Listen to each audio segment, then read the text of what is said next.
Good morning, family of God. Today we're going to be reading chapter 13 of Matthew about the seven parables. So, starting at verse 1, the first parable is going to be about the parable of the sower. That same day, Jesus went out of the house and sat by the lake. Such large crowds gathered around him that he got into a boat and sat in it, while all the people stood on the shore. Then he told them many things in parables, saying, A farmer went out to sow his seed. As he was scattering the seed, some fell along the path, and the birds came and ate it up. Some fell on rocky places, where it did not have much soil.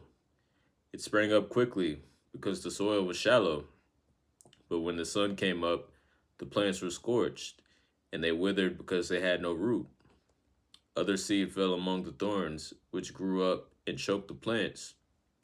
Still other seed fell on good soil, where it produced a crop, 100, 60, or 30 times what was sown. Whoever has ears, let them hear. The disciples came to him and asked, Why do you speak to the people in parables? He replied, Because the knowledge of the secrets of the kingdom of heaven has been given to you, but not to them. Whoever has will be given more, and they will have an abundance. Whoever does not have, even what they have will be taken from them. This is why I speak to them in parables. Though seeing, they do not see. Though hearing, they do not hear or understand. In them is fulfilled the prophecy of Isaiah. You will be ever hearing, but never understanding. You will be ever seeing, but never perceiving. For this, people's heart has become calloused. They hardly hear with their ears, and they have closed their eyes. Otherwise, they might see with their eyes, hear with their ears, understand with their hearts, and turn, and I would heal them. But blessed are your eyes because they see, and your ears because they hear.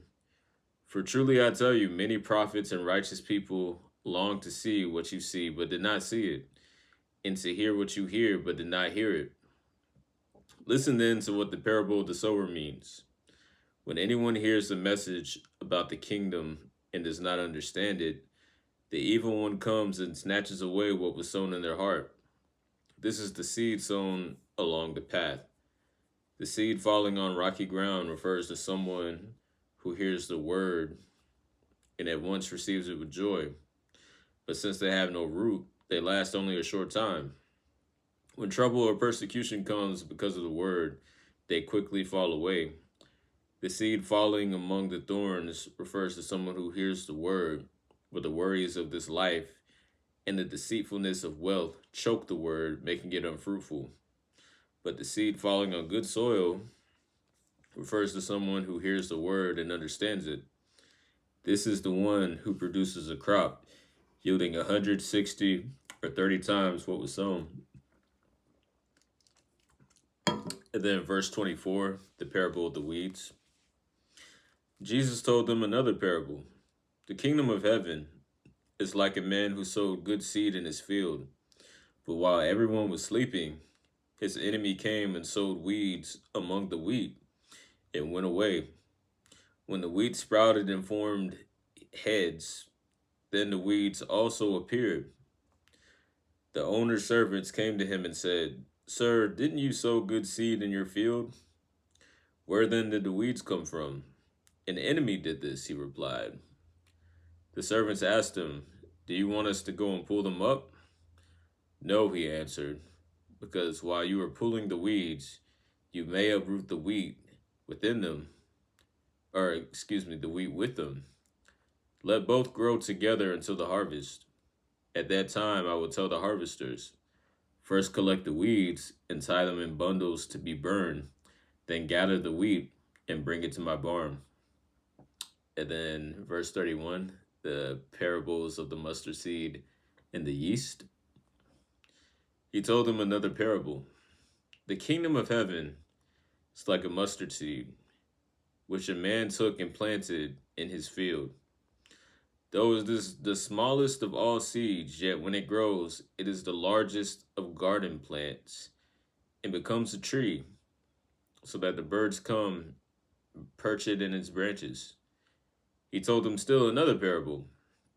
The kingdom of heaven is like yeast that a woman took and mixed into about 60 pounds of flour until it worked all through the dough. Jesus spoke all these things to the crowd in parables. He did not say anything to them without using a parable. So was fulfilled what was spoken through the prophet. I will open my mouth in parables. I will utter things hidden since the creation of the world. And then verse 36, the parable of the weeds explained. Then he left the crowd and went into the house. His disciples came to him and said, "Explain to us the parable of the weeds in the field." He answered, "The one who sowed the good seed is the Son of Man. The field is the world, and the good seed stands for the people of the kingdom. The weeds are the people of the evil one, and the enemy who sows them is the devil. The harvest is the end of the age, and the harvesters are angels. As the weeds are pulled up and burned in the fire, so it will be at the end of the age. The Son of Man will send out his angels, and they will weed out his kingdom, everything that causes sin, and all who do evil. They will throw them into the blazing furnace, where there will be weeping and gnashing of teeth. Then the righteous will shine like the sun in the kingdom of their Father. Whoever has ears, let them hear." And then verse 40, it's going to be the parables of the hidden treasure in the pearl. The kingdom of heaven is like treasure hidden in a field. When a man found it, he hid it again, and then in his joy went and sold all he had and bought that field. Again, the kingdom of heaven is like a merchant looking for fine pearls. When he found one of great value, he went away and sold everything he had and bought it. And then verse 47, the parable of the net. Once again, the kingdom of heaven is like a net that was let down into the lake and caught all kinds of fish. When it was full, the fishermen pulled it up on the shore. Then they sat down and collected the good fish in baskets, but threw the bad away. This is how it will be at the end of the age.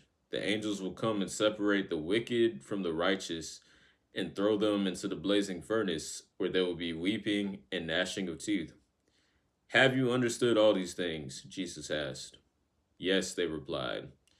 He said to them, "Therefore, every teacher of the law who has become a disciple of the kingdom of heaven is like the owner of a house who brings out of his storeroom new treasures as well as old." And then verse 53, to wrap it up, it's going to be a prophet without honor. When Jesus had finished these parables, he moved on from there. Coming to his hometown, he began teaching the people in the synagogue, and they were amazed. "Where did this man get this wisdom and these miraculous powers?" they asked. "Isn't this the carpenter's son?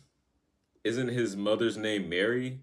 And aren't his brothers James, Joseph, Simon, and Judas? Aren't all his sisters with us? Where then did this man get all these things?"